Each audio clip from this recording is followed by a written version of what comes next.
Okay. Hi everybody.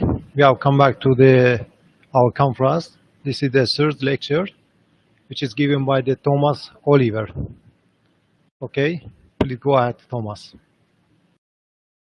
Hi. Can you hear me, Thomas? Can you hear me? Yes. Okay, very good.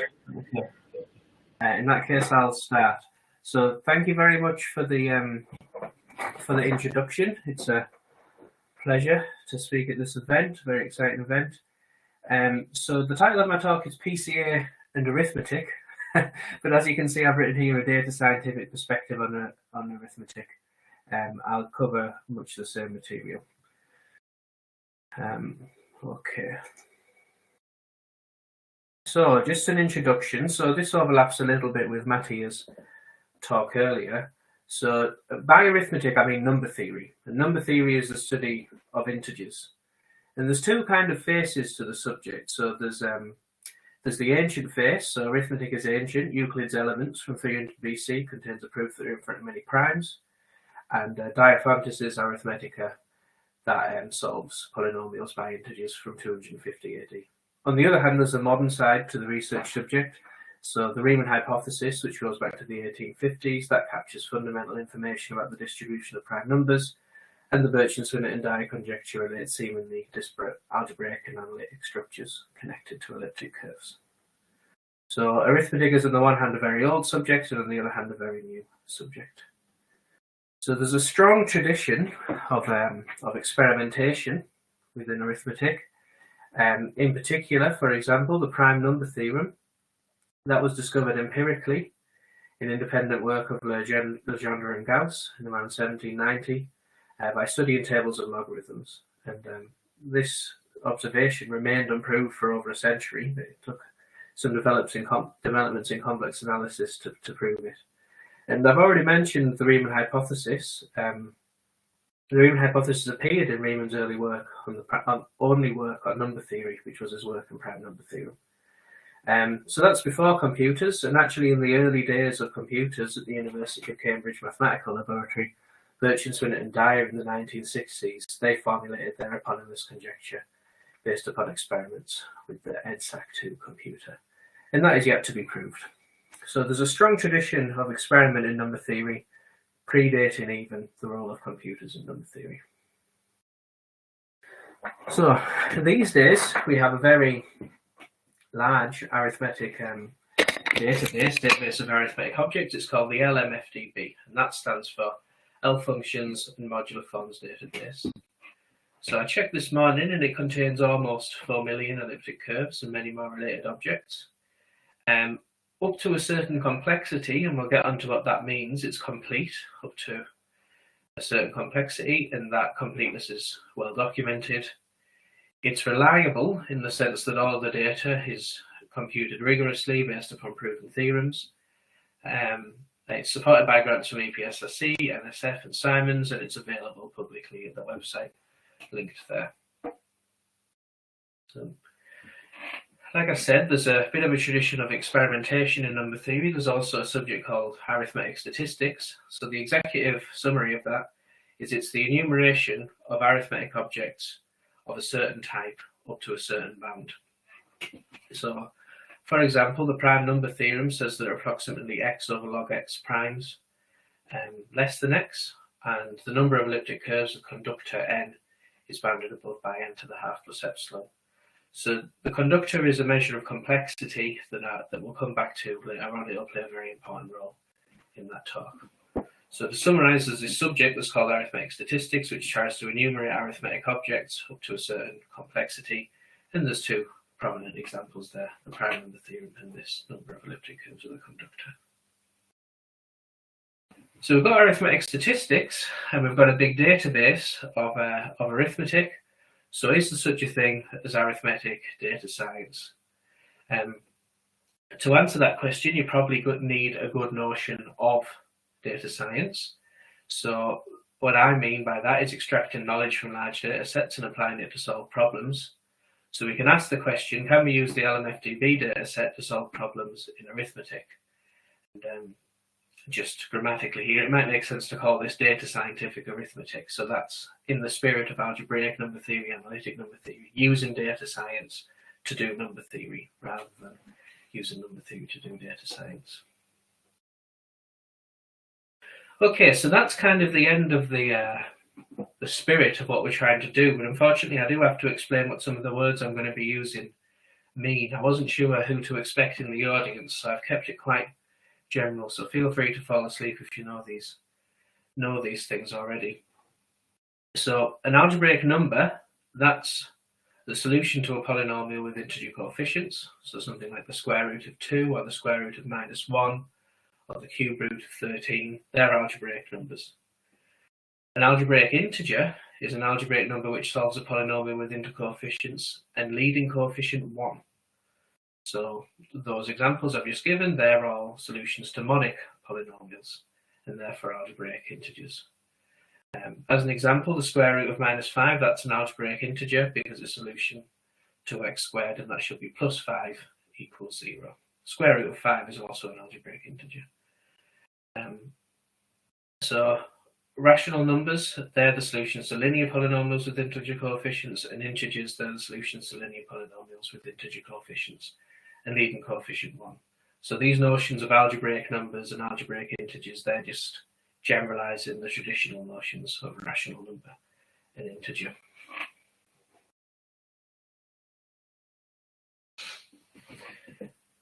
So there's a few invariants attached to algebraic numbers, and some of them you can sort of understand from the polynomials. So I've got 6 polynomials here with degrees 2, 4, and 6 respectively, and I've grouped them in pairs with slightly different properties. So if you consider x squared -2, that has all real roots, and we call that a real quadratic polynomial, and x squared +2 that has all imaginary roots, and we call that an imaginary quadratic polynomial. And similarly, underneath that, I've defined 2 examples of totally real and totally imaginary polynomials in degrees 4 and 6. So the signature, that's a pair, R1, R2, where R is the number of real roots, and R2 is the number of conjugate pairs of complex roots. And the degree of the polynomial is R1 + 2R2. And the roots of that polynomial, they determine a vector space over Q, and we generically denote that vector space by F, and F stands for number field. And the dimension of that vector space is the degree. It's denoted by F over Q. So we're not going to be talking too much about number fields in general today. We're going to focus quite a lot on real quadratic fields. So given a square-free number D, we've put Q root D to be A plus B root D, where A and B are rational numbers. So a key idea in arithmetic, indeed it's called the fundamental theorem of arithmetic, is that integers can be factorized uniquely into products of primes. As soon as you start adding these algebraic numbers to your sets of integers, that uniqueness in the prime factorization, that begins to fail. So I've got an example here in Q root 10. I've got 2 factorizations of the number 9.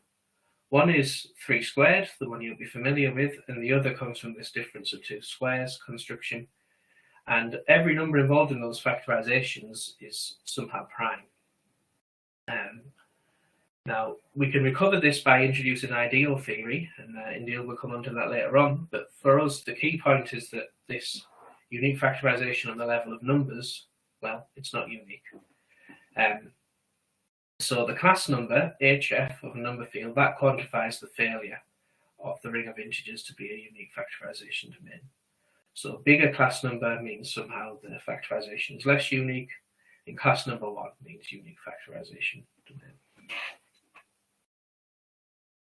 Now, here's a question that goes back to Gauss in 1801. And Gauss asks, does the real quadratic field Q root D have class number 1 for infinitely many square-free D? I believe Gauss actually asked something equivalent about quadratic forms, but this is a modern formulation.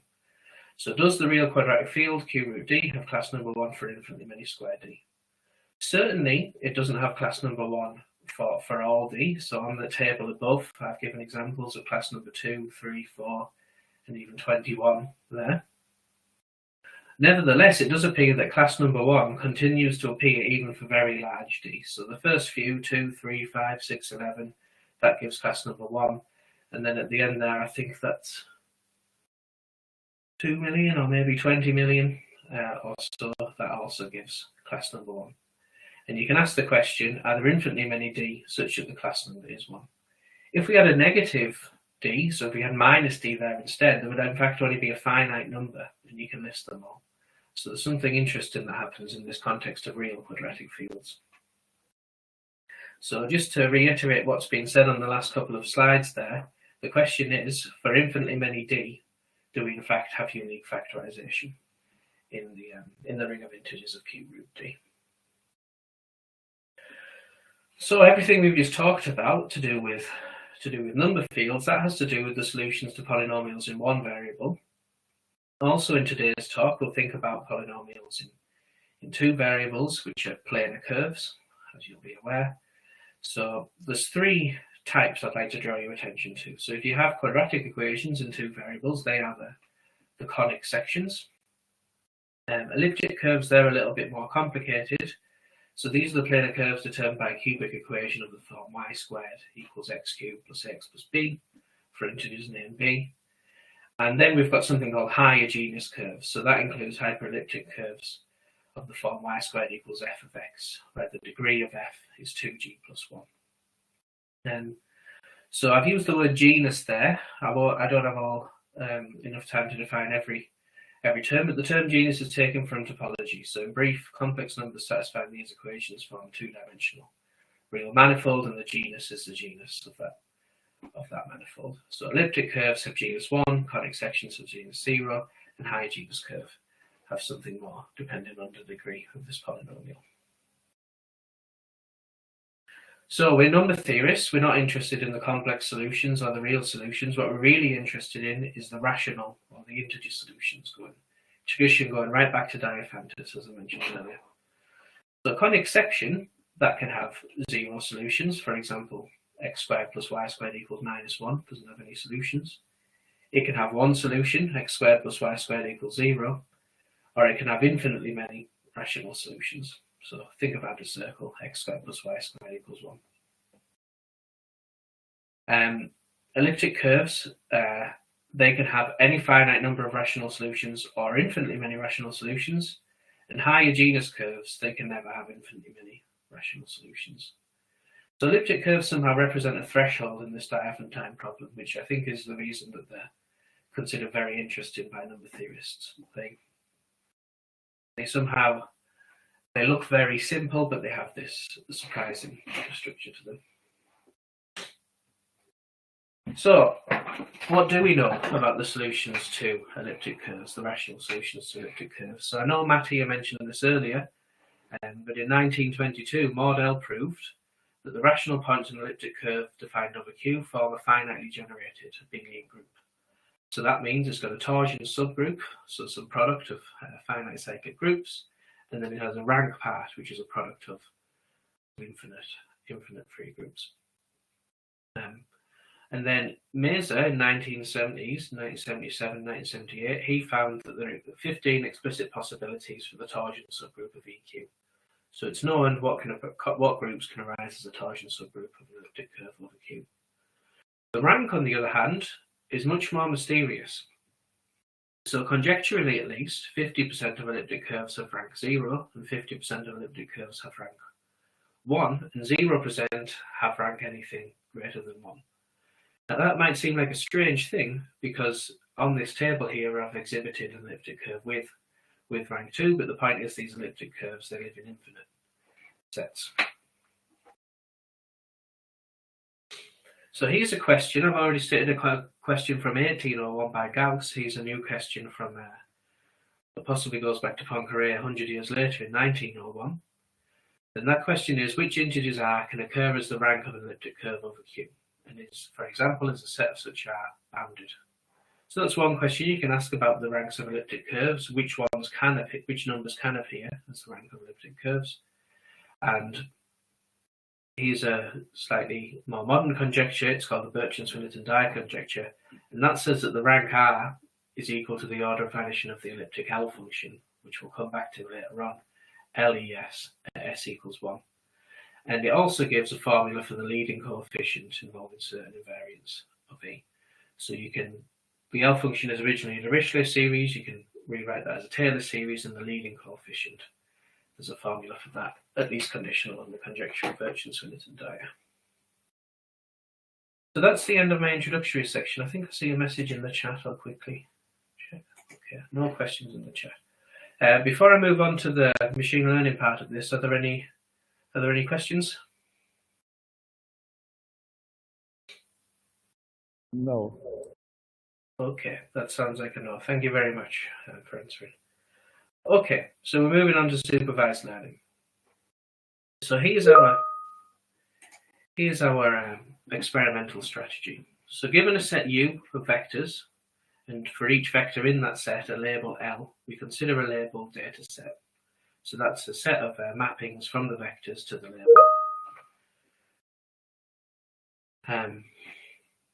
We also choose a subset T and denote its complement by V, and we call T the training data set and V the validation data set. And we train a classifier on the training set with the stranded supervised learning algorithm. And for every vector U in the validation set, we ask the classifier to determine the label. We call it the precision and confidence. And then we just repeat that for various choices of T, and we've recorded a precision and confidence that's representative of several submissions, repetitions. So here's a very stupid thing to do.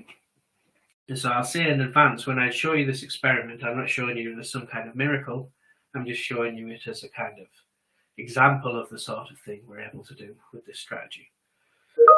So given a generic polynomial, px, x to the n plus a coefficient x to the n minus 1, all the way down to linear term and the constant term, we introduce the data set, which sends the vector of the coefficients to the signature.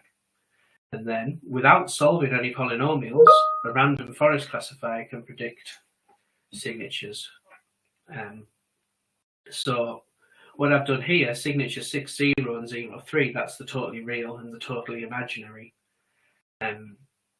degree 6 polynomials, specifically the one with cyclic Galois group. Then I've done the totally real and the totally imaginary degree 8 polynomials with cyclic Galois group, and then the same thing, but this time with dihedral Galois group.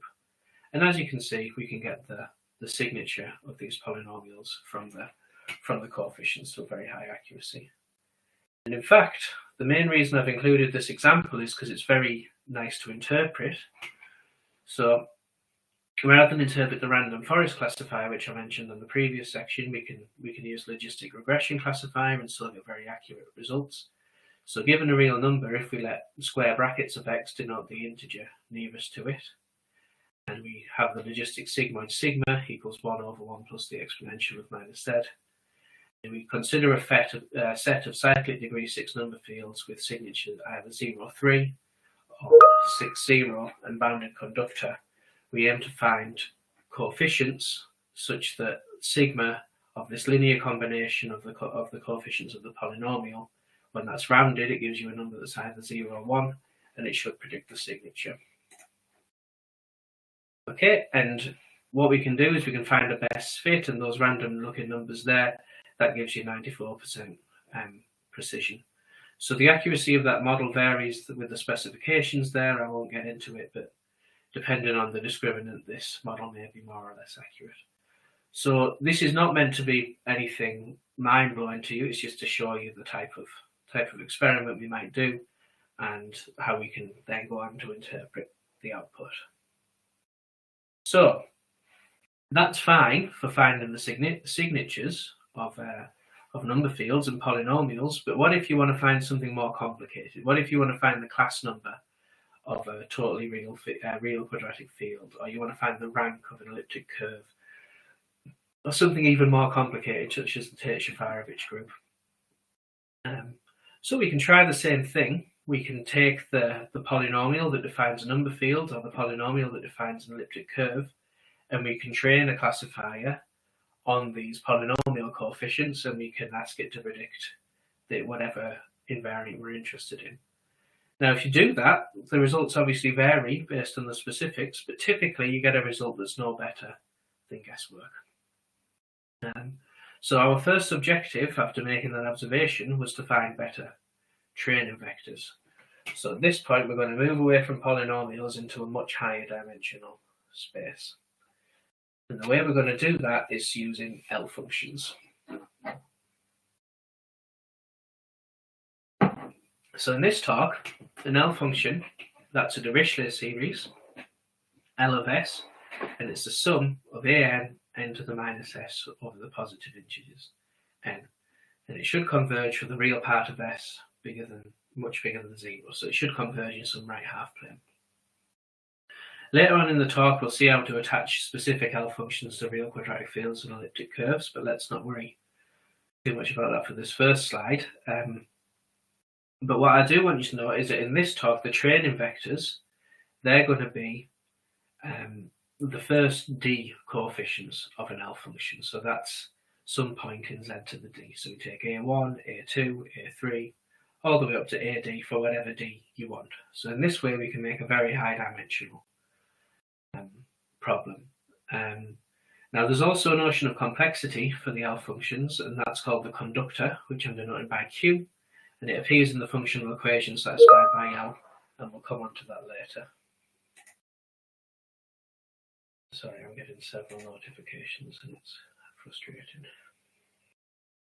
Okay, so here's our refined data set. Given a set of L functions now, rather than just polynomials, let for each L function I denote an invariant we're interested in, and we'll generate a labeled data set which sends the L function to the invariant, or the first d coefficients of the L function to the invariant. And again, the remaining steps are pretty much the same as before. So we choose a training data set and a validation data set. We train the classifier with the standard supervised learning algorithm. We ask the classifier to determine the invariant, and we record the precision and confidence, and we repeat that a few times. So this strategy is somehow informed by a lot of significant theorems in number theory. For example, the analytic class number formula tells you that the Dedekind zeta function attached to a number field that somehow knows the class number. The conjecture of Birch and Swinnerton Dyer tells you that the order of vanishing of the L function, that should tell you the rank. So there's lots of conjectures and theorems in number theory which reflect the fact that L functions know a lot of arithmetic information. And so that informs this strategy.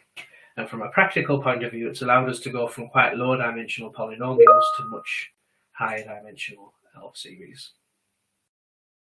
So typically, we work in dimension 100. So we take the first 100 coefficients, and we form data sets to be of the form sending the L function coefficients to the invariant, and where the conductor is between two bounds. And typically, we choose those bounds so that there's between 1,000 and 1,000,000 L functions within that complexity range. And we've tried the various train and validation ratios, but if you have a look at our papers, we usually choose 20%, 80%, or 70%. So these are just representative specifications. You can have a look in the papers for the specifics in a given experiment. So that's our generic strategy, but how do we make that work in real situations? So for example, given a number field f, such as a real quadratic field, q root d, as I mentioned before, the Dedekind zeta function, that's a product over the prime ideals of 1 minus the norm of that prime to the power of minus s, and all of that inverted. That's equivalent to the sum over all the ideals in the ring of integers of the norm to the minus s. So that product there, that's a product over the prime ideals, and that sum, that's a sum over the non-zero ideals in OF. We can write that Dedekind zeta function as a Dirichlet series, as I said, a generic L function could be, and there the coefficients an, that is the number of ideals with norm n. And the conductor is the discriminant, which is divisible exactly by the primes ramified in F. So now we can implement our strategy in this context of real quadratic fields. And what we've tried to do here is attempted to learn the class numbers. So we've considered a data set of real quadratic fields with class number 1 and 2, and discriminant between 1 and a million. And we've written down the labelled data set, which has the first D Dirichlet coefficients of the Denikin-Zeta function labelled by the class number. Randomly splitting into training and validation, random forest classifier trained on T predicts the class numbers with accuracy about 96% and confidence about 92%. And furthermore, we find that the same trained classifier can predict class numbers for larger discriminants with decent levels of success. So I've got a table here. The leftmost column, that's the training discriminants. The rightmost column, that's the validation discriminants. And there's the precision and confidence. So for everything there, the precision is decreasing, but it's still over 90%. Okay, so that's the end of supervised learning for real quadratic fields. What about the other primary example of this talk, elliptic curves? And as before, the first thing I'm going to do is I'm going to define what the L functions are. So given a prime number, we can consider the elliptic curve equation, so that's y squared equals x cubed plus ax plus b as a congruence mod p, and we can denote the number of projective solutions to that by EP. So what that's doing is it's adding an extra point at infinity when we consider the projective solutions. So we have something called the Hasse bound that says the absolute value of the number of points minus p minus 1, that's less than or equal to 2 root p. And the significance of that p plus 1 there is that's the number of points on a projective line, mod p. So this difference is somehow the discrepancy between the number of points on the reduced curve minus the number of points on the projective line, mod p. Now, for a prime number, the elliptic L function coefficient is given by AP equals p plus 1 minus the number of points. So that's exactly the quantity that was studied by the Hasse bound on the previous slide. Now you can put all these AP together into an Euler product and define the full elliptic L function, but rather than give you that definition, we're just going to train our classifiers on the vectors given by AP1 all the way up to APD, where this time the indices are given by primes. So the training vectors for a positive integer I, pi is the ith prime, and for some dimension d, we introduce the vector AP1, AP2, all the way up to APD, and that's again an integer vector. This time we have a conductor, and it's divisible only by the bad primes. So what that means is when you think about your elliptic curve mod p, it might have a singularity, and when in situations that happens, that's called a bad prime. And this conductor QE measures the primes. It quantifies the primes where this bad reduction happens. Okay, so similar to the random forest for class numbers of real quadratic fields, here this is a logistic regression classifier predicting the rank of elliptic curves. And that number m in the second column there, that's the dimensionality, so that's D, P is the precision, C is the confidence. And again, what we've done in some cases is we've actually trained within one range of conductors, and we're validated within another one. So on the bottom row there, we're taking a 300-dimensional vector. We're training between conductor 1 and 10,000, and we're verifying a conductor between 20,000 and 30,000. And as you can see, we can predict these ranks to very high accuracy. So one, because Matthew talked earlier, I should mention here that I don't think I've been clear enough, that we are here distinguishing between elliptic curves of rank 0 and rank 1.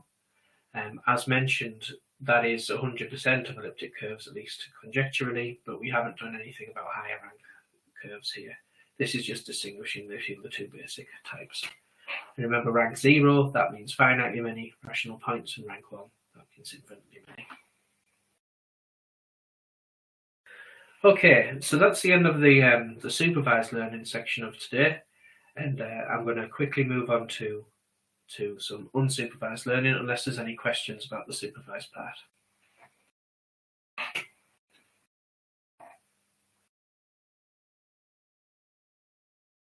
Okay, that seems like a no. So, unsupervised learning, and this is where the most exciting part of this talk will happen. So, unsupervised learning is a family of techniques for learning structures in unlabeled data, and in this talk, we're going to talk about both clustering and dimensionality reduction. So there's two types of clustering I'll give examples of. We've got k-means clustering, which partitions data into k clusters, such that every data point belongs to the cluster with the closest center, and agglomerative clustering, which is an iterative process to build a hierarchy of clusters. In the beginning, every point is its own cluster, and we iterate merging two clusters at a time until the entire data set is a single cluster. So I'll give two examples of those two methods of clustering in a little while. In fact, I'll give a few examples of that, I think. And then dimensionality reduction, the main technique we're going to use is PCA. And what PCA is it takes our high dimensional vectors and it projects it onto the axes of greatest variance. They're called the principal components. And it does that by computing a low rank approximation to the covariance matrix. So those are the techniques we're going to be using in unsupervised learning. Okay, so just a couple of toy examples. Like I said, I wasn't sure who to expect in the audience, so you can switch off for 5 minutes if these aren't very interesting to you. But I want you to see what's going on in these examples. So I've got 4 points in the plane there, and I've randomly initialized clusters. The first cluster has got x1 and x4 in it, so those 2 points, and the second cluster has got x2 and x3 in it. And then I've calculated the centers by just averaging the x and y coordinates, and then computed the distance between every pair and grouping according to the nearest center. We deduce 2 new clusters, and we can iteratively continue this process until it stabilizes, and that in the end we'd have our 2 clusters on these 4 points. So it's quite a simple algorithm. Now here, I've given a toy example for this agglomerative clustering. So I've started with 6 numbers, 7, 10, 17, 24, 35, and 43. And to begin with, every number is in its own cluster.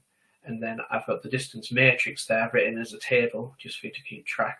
So it's 0 along the diagonal, that's the distance between 7 and itself, 10 and itself, 17 and itself, and so on. And then 3, that's the difference between 7 and 10, 10 is the difference between 7 and 17, and so on. So the minimum distance is 3, that's the distance between 10 and 7. So in this algorithm, what we do is we merge 10 and 7 into a new cluster, and then we update the distance matrix. Okay, so in this table, in this updated distance matrix, 7 and 10 have been merged into a little set there, they're their own cluster. And then the question becomes, what is the distance between that cluster 7, 10, and all the other numbers? And that you need to introduce a model for that. They're called the linkage model. So in the complete linkage model, you take the maximum distance between 7 and 10, 7 and x and 10 and x, and this gives you the updated distance matrix here. Okay, and we repeat this iteratively, merging things along the smallest distance. So if we continue to the next step, we'd merge 17 and 24 because that has the smallest distance between the two. Okay, and you can represent the cluster hierarchy by a diagram like this. It's called a dendrogram. So here, 7 and 10, they got merged first, 17 and 24, they got merged second. And then at some point after that, those 2 clusters became merged. So that was the this, and then right at the end, everything is merged. So it's not only clustering, but it's some kind of hierarchy. And here's the third example, toy example. This is PCA. So it's a kind of strange example, but I'm going to show you how to use PCA to project from 2 dimensions to 1 dimension. So I've got 4 points in the plane, 4, 11, 8, 4, 13, 5, 7, and 14. The average x coordinate is 8, the average y coordinate is 8.5. So to compute the centered data, we take the averages, the x average away from all the x points and the y average away from all the y points. And that's the centered data there, those 4 points. Calculating the covariance matrix, you get this 2 by 2 matrix, covariance between x and y on the diagonal, and along the off diagonal we have the covariance x and y and x, which is the same number. You can calculate the eigenvalues of this, and the biggest eigenvalue is 30.385, and then the smallest eigenvalue is 6.6115. There's a large drop, so the percentage difference between the two there is about 82%. And what that's telling you is this 2 by 2 matrix can in fact be approximated by a rank 1 matrix. So the drop in the eigenvalue implies that the covariance matrix is well approximated by a matrix of the rank 1, and we can compute the approximation by replacing 2. That should be lambda 2 apologies for the typo, with 0 and conjugating the eigenvector matrix. And the normalized eigenvector for lambda 1 is that minus 0.577 and 8.3, and we can project by taking the scalar product of this vector with the centered data, and there's the numbers there. So that's using PCA to project from 2 dimensions to 1 dimensions.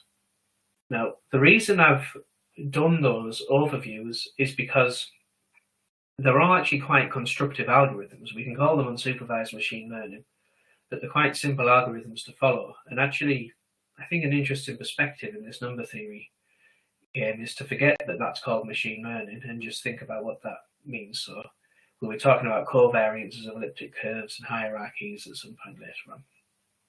Anyway, before I get there, I'm just going to introduce some generic L functions notions, and I've done some custom experimentations later on using these unsupervised learning methods. So here's the Riemann zeta function. It's the prototype L function, and that's just a sum where all the an, they're 1. So it's a sum between n is 1 and infinity of n to the minus s. That function can also be written as a product over the primes p, 1 minus p to the minus s, all to the power of minus 1.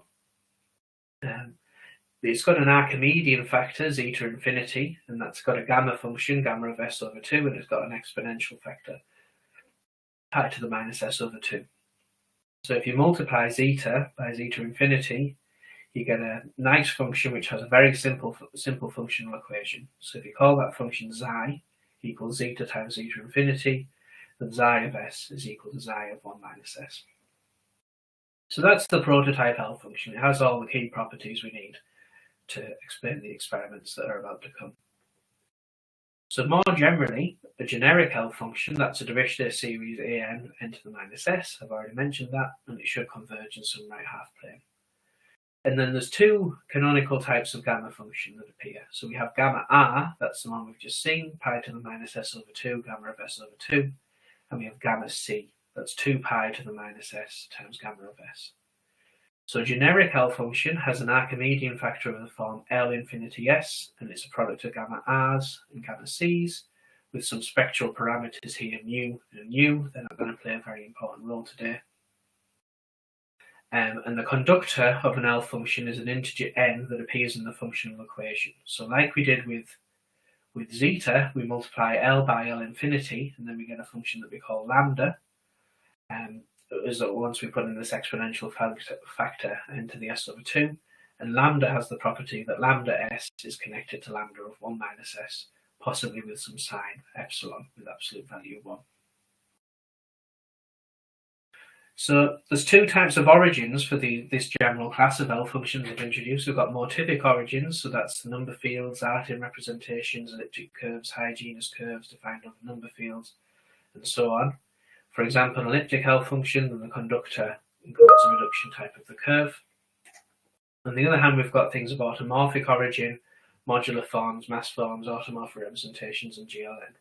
So for example, if L is attached to a mass form, then the spectral parameters are related to Laplace eigenvalue.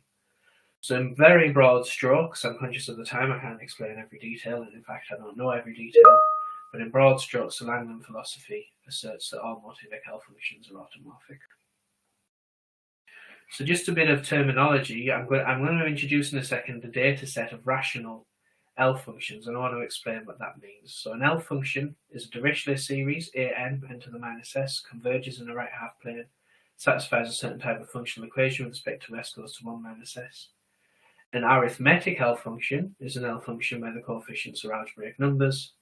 The motivic weight is the smallest non-negative integer w, such that an n to the w over 2 is an algebraic integer.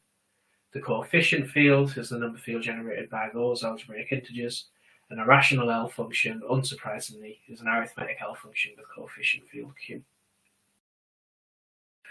Now, I mentioned a couple of times that there's a few ways to quantify the complexity of an L function. One of them is the degree, so that's the number of j plus 2k of gamma factors that appear in the functional equation. For most primes, so think the good primes, the primes where the reduction is not singular, it's also the degree of the Euler factor as a function of p to the minus s. So for example, elliptic curves and quadratic number fields both define L functions with degree 2. An L function is said to be primitive if it's not a product of L functions of lower degree. For example, elliptic curves define primitive L functions. On the other hand, Denic and zeta functions are imprimitive.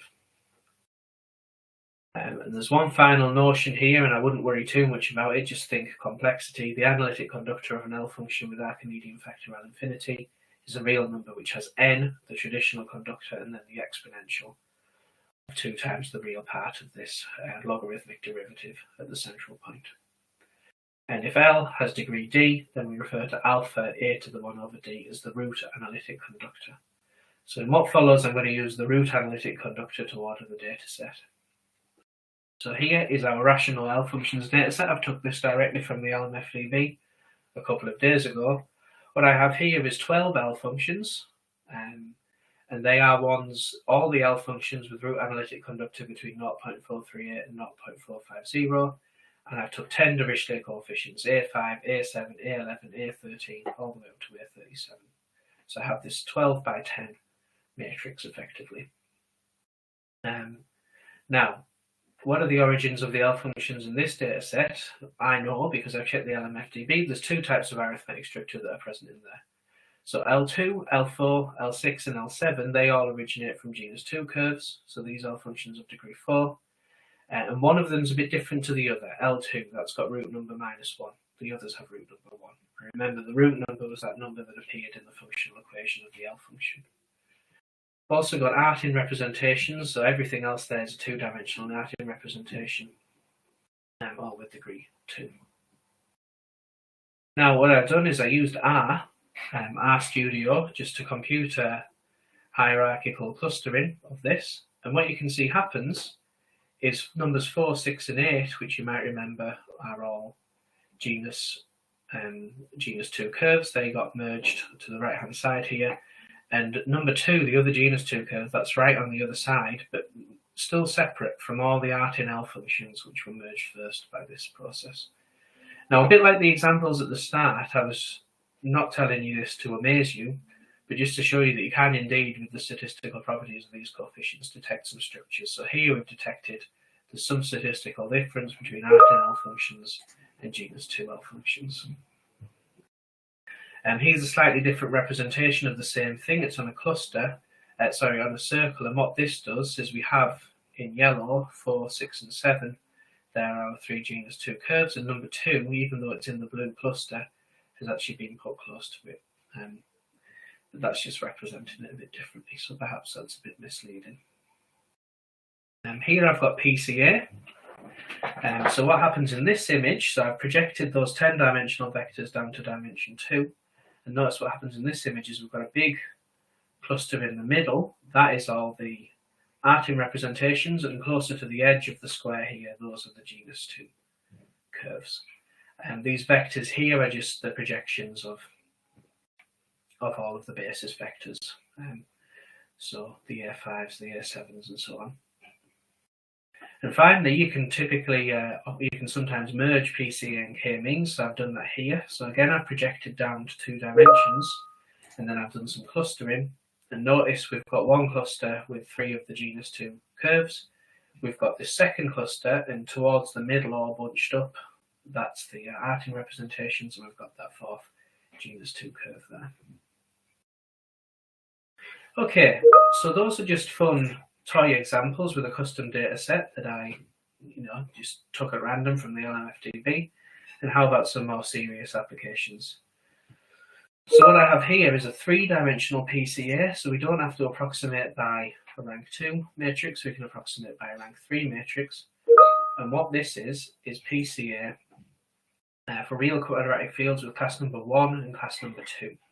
And as you can see, there's some pure yellow strands here, which means for those we can sometimes separate class number 1 from class number 2. And actually, I don't have time to discuss it today, but in our paper we show that this image and related experiments, we can recover theorems from Gauss's genus theory, which was a way he used to think about class numbers of quadratic forms. On the other hand, if you look at real quadratic fields with class number 1 and class number 3, there's no separation between them with this PCA. We just get big blobs of red and blue in roughly the same arrangement, but there's no pure yellow. Here's another thing. This is PCA for Sartor-Tate groups of genus 2 curves.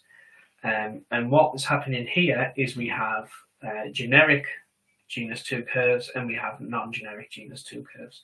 So generic means the Sartor-Tate group is USP4, and non-generic means it's anything else. That means it has additional endomorphisms, complex multiplications it's called. So we detected that with PCA in this image. But I think the most interesting thing we've ever done like this has to do with doing PCA on elliptic curve data sets. And here I want to introduce a new thing, and that's called the weighting.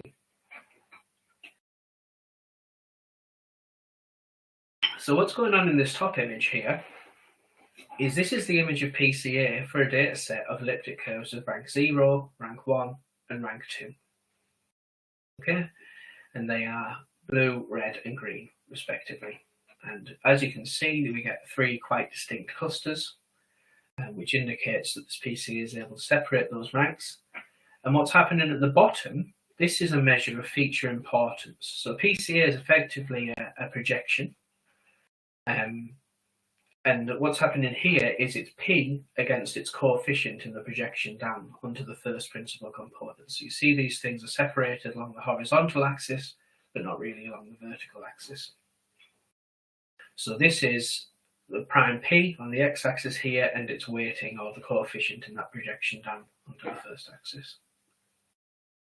So in the image here, what's happening is the first few primes are very important, and then as the prime gets larger, its importance in this projection is reducing. If you look in this next image, where we just have curves of rank 0 and rank 1, what seems to be happening is that the importance of the prime is fluctuating over time. And we were quite struck by this image. We're not experts in data science, but it's not our usual experience that the features fluctuate in this structured way. And the other thing that kind of surprised us as number theories is because this somehow the suggestion that some primes are more important than others for computing the rank elliptic curve in this kind of structured way. And that led us to explore interpreting this picture. And that led us to what's now called the murmuration of elliptic curves. So they're so called because of these pictures. This word murmuration kind of comes from bird watching. So I don't know if you've ever seen flocks of starlings swarming together in this way. But what these graphs are is graphs of the function that sends P, a prime number, to the average value of AP for a given set of elliptic curves. Now there's 3 very, very similar looking graphs here. And despite that similarity, these 3 graphs, they in fact have consist of completely disjoint elliptic curves, sets of elliptic curves. So in the first one, we have all the elliptic curves with conductor between 2 to the 15 and 2 to the 16. In the second, we have elliptic curves between 2 to the 16 and 2 to the 17. And in the third, we have elliptic curves with conductor between 2 to the 17 and 2 to the 18. And we've rescaled all the axes proportionally, and we're plotting between P up to 2 at the end, and we get this striking, firstly, the oscillation and the symmetry, but also the scale invariance. So that's called a murmuration. And a funny fact about this is you could write down that function and plot the graph without ever doing any data science or AI or machine learning. But somehow we got there through exploring these supervised and unsupervised learning experiments. So I don't want you to think that this is just a phenomenon for small conductors. So here at the top here is a much bigger set of elliptic curves. So this is elliptic curves of conductor between 2 to the 25 and 2 to the 26. Okay, but it's exactly the same picture, just reinforced a little bit. And then we've done the same thing in the bottom image here, but we've actually added a weighting by the parity of the rank. And that has the effect of removing some of this noise. There's some cancellation between the noisy points here. And we put everything in purple because now we have both the rank 0 and the rank 1 together. So one thing I've emphasized here is ordering curves by their conductor or analytic conductor or something more complicated than that. In the case of elliptic curves, there are a lot of other historically significant ways to order elliptic curves. So for example, this is elliptic curves ordered by height. And if you order the elliptic curves by height and you do the same averaging, you just get a very noisy image. It's not clear that there's any structure in there. But don't be fooled by these noisy images, because if you do a least squares fit on the top, this is the image already shown, where we just have the average value ordered by conductor. In the second, we have the average value ordered by height. You don't really get an interesting fit here. But then in the third, we've got elliptic curves ordered by discriminant. And suddenly within the least squares fit, we can see a little bit of an oscillation here. So these noisy images, they may not tell the entire story, but certainly ordering by conductor, we get this very clear picture. So murmurations, Q-Heim will talk a lot more about this tomorrow, some of the theoretical side of it. And murmurations are something you can study from a pure mathematical perspective. You don't need any of this data science or any of this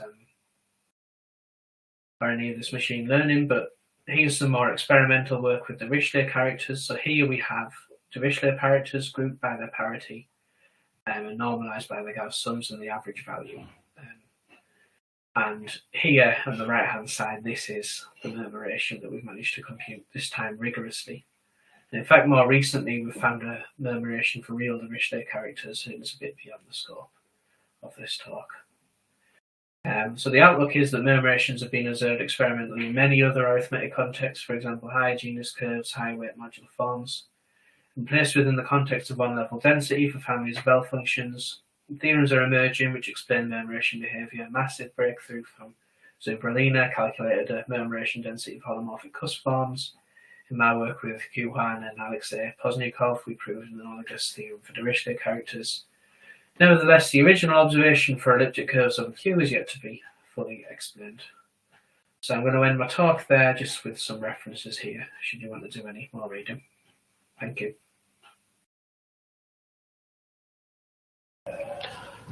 Thank you very much, Thomas. If anyone have a question, can ask.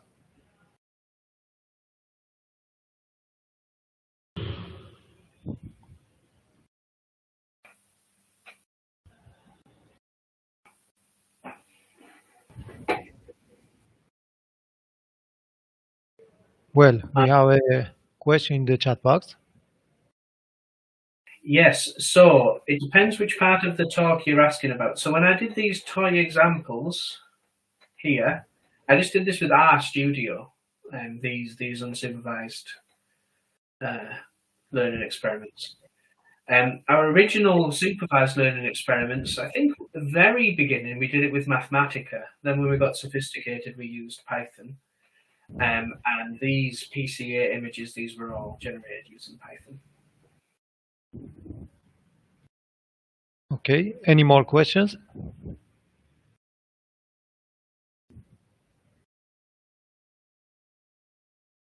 Thank you again. So we will come back to the free discussion time in 10 minutes, our Google Meet.